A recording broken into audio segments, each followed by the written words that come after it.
मुख में डाल भी दी तो मुख से ही बाहर उलट देता है बच्चा, दवाई को पेट में नहीं भेजता।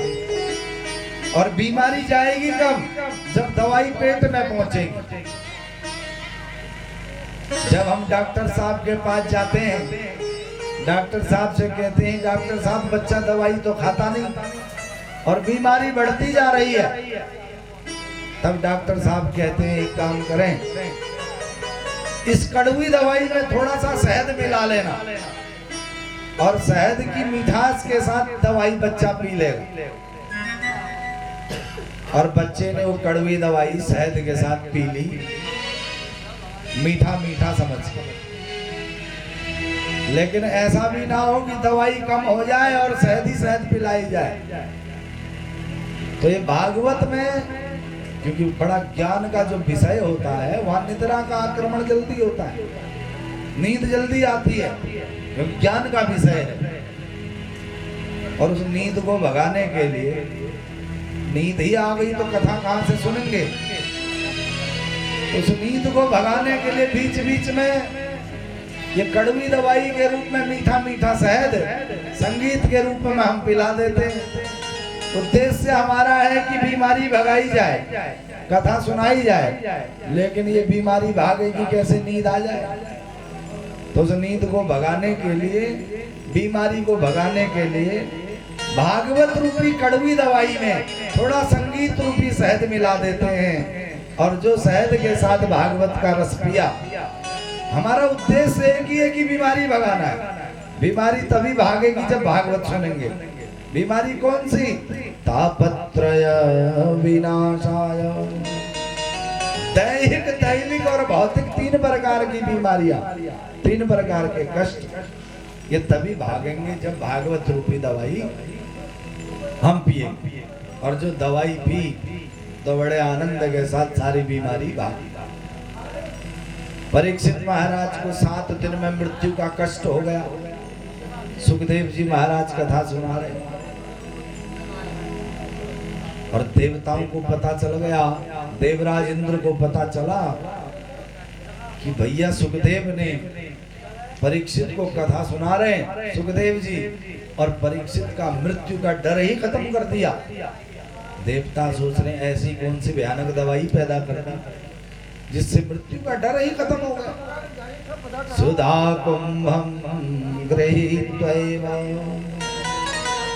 देवास्तत्र समागमम्।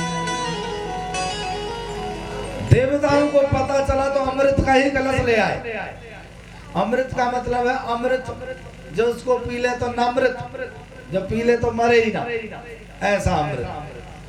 और सारे देवराज इंद्र सुधा कलश को लेके, अमृत के कलश को लेके परीक्षित महाराज के सामने पहुंच गए, जहां परीक्षित कथा सुन रहे हैं और सुखदेव जी कथा सुना रहे हैं। और सुखदेव जी ने देखा कि देवता आज बड़े उदार हो रहे हैं, उदारवाद का परिचय दे रहे हैं। सुखदेव जी मन ही मन सोच रहे हैं परीक्षित ने बुलाया नहीं, हमने बुलाया नहीं, और देवता कैसे आ गए?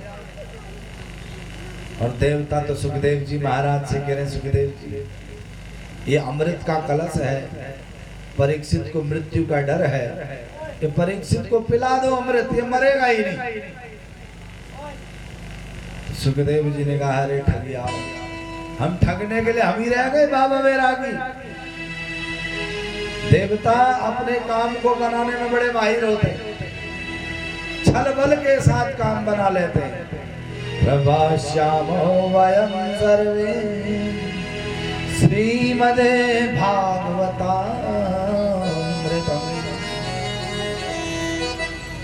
और वो अमृत का कलश लेकर के सुखदेव जी ने डांट लगाई और कहा अरे देवताओं, कहाँ तुम्हारा अमृत और कहाँ हमारी कथा? सुधा अमृत के सामने कथा अमृत, ये बराबरी करते हो? ये तो कांच के समान है तुम्हारा अमृत। सुधा कथा लोके काचा मणिर्महा ब्रह्मरात्रो विचार्येवं तदा देवांग्यासा।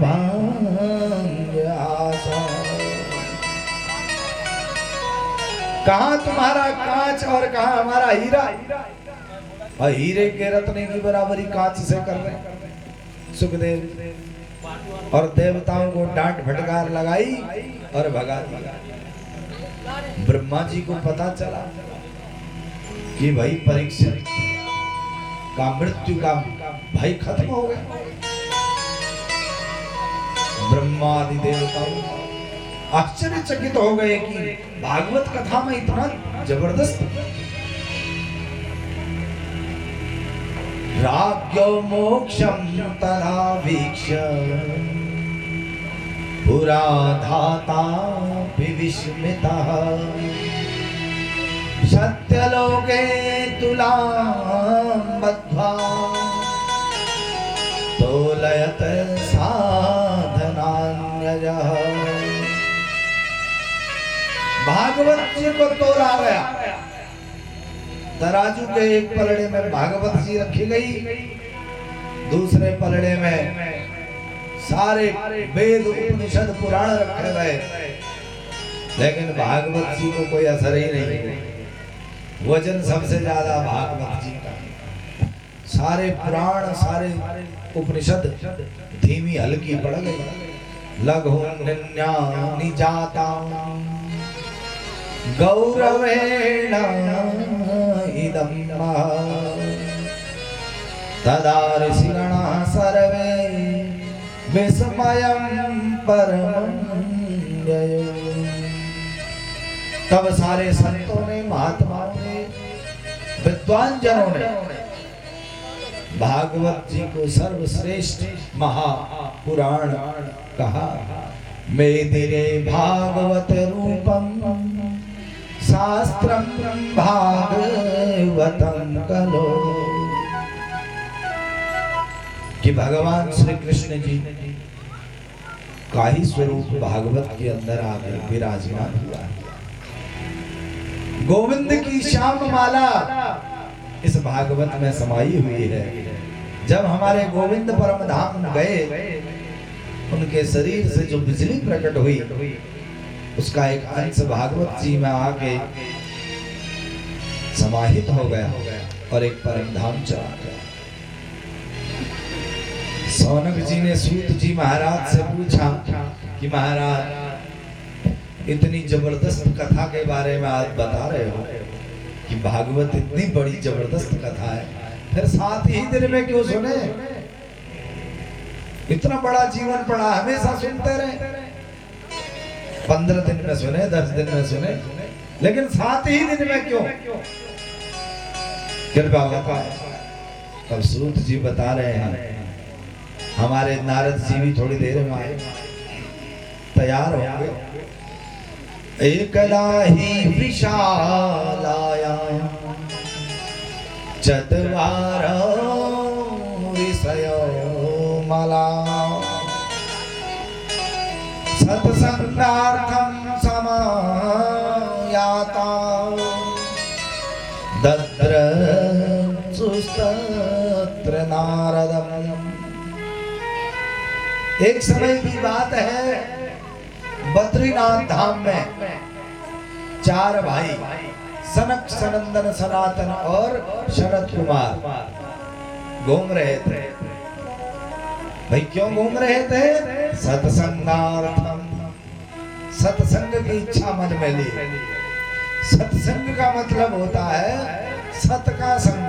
सत माने परमात्मा, जहाँ भगवान की चर्चा हो रही हो, जहाँ भगवान के विषय पर ही बात हो रही हो, भगवान के ही जो प्रेमी हो, भगवान के ही जो भक्त हो, उनकी जो संगति है वो सत्संग कहलाता है। और चारों महात्मा छोटे छोटे 5-5 वर्ष के जैसे दिखाई दे रहे हैं और बद्री विशाल में घूम रहे। और चारों संतों ने देखा कि सामने से नारद बाबा नारद बाबा अगर तैयार है तो आ जाए। संतों ने नारद जी को देखा और नारद जी हाथ में बीड़ा लिए नारायण नारायण का जप करते करते आ रहे और देखा नजदीक जा करके तो संतों को तो ऐसा लगा कि हमारे प्राण वल्लभ हमें मिल गए, क्योंकि संतों को एक व्यसन है बहुत बड़ा। जो संत होते हैं, महात्मा होते हैं, इनको बहुत बड़ा व्यसन होता है। किस बात का? सत्संग का, कि हमारा साथी कोई मिले, भजन कीर्तन हम कर। अब चारों भैया घूम रहे थे, उन्होंने सोचा कोई तो मिले जिससे हम सत्संग करें, जिसके साथ। तो जैसे ही नारद जी पर नजर पड़ी तो चारों महात्मा बड़े गदगद हो गए। और नारद जी को जब नजदीक आकर के देखा, नारद जी का चेहरा लटका हुआ है, चेहरे पर 12 बजे। और चारों संतों ने देखा, रे नारद बाबा, संतों की ये चिंता किस बात की? कथम ब्रह्मण दीन मुखा कुत चिंता तुरो भवा त्वरितं गम्यते कुत्र कुतश्चागमनं तव इदानीं शून्यचित्तोऽसि गतवेतो यथा जनः तवेदं मुक्तसङ्गस्य नोचेदं वद कारणम्। नारद बाबा, तुम्हारा चेहरा लटका हुआ क्यों है? ऐसा मालूम होता है जैसे कृपण का धन चोरी करके कोई ले गया। कृपण मानो तो कंजूस, और कंजूस व्यक्ति का एक 100 का नोट भी खो जाए तो उसकी तो ऐसे लगता है जैसे सब कुछ ही चला गया। तो संतों ने नारद जी से कहा, महाराज आपका चेहरा तो ऐसा लग रहा है जैसे कि आपका ही सब कुछ चला गया। और संतों को चिंता किस बात की? और संतों का ही चेहरा लटकेगा तो घर गृहस्थी वालों का क्या होगा? महात्मा लोग तो भगवान के भक्त हैं, उनकी चिंता भगवान है। तो संतों की तो एक ही चिंता है, एक ही धन है। क्या धन है संतों का? हमारो धन राधा श्री, हमारो धन राधा श्री।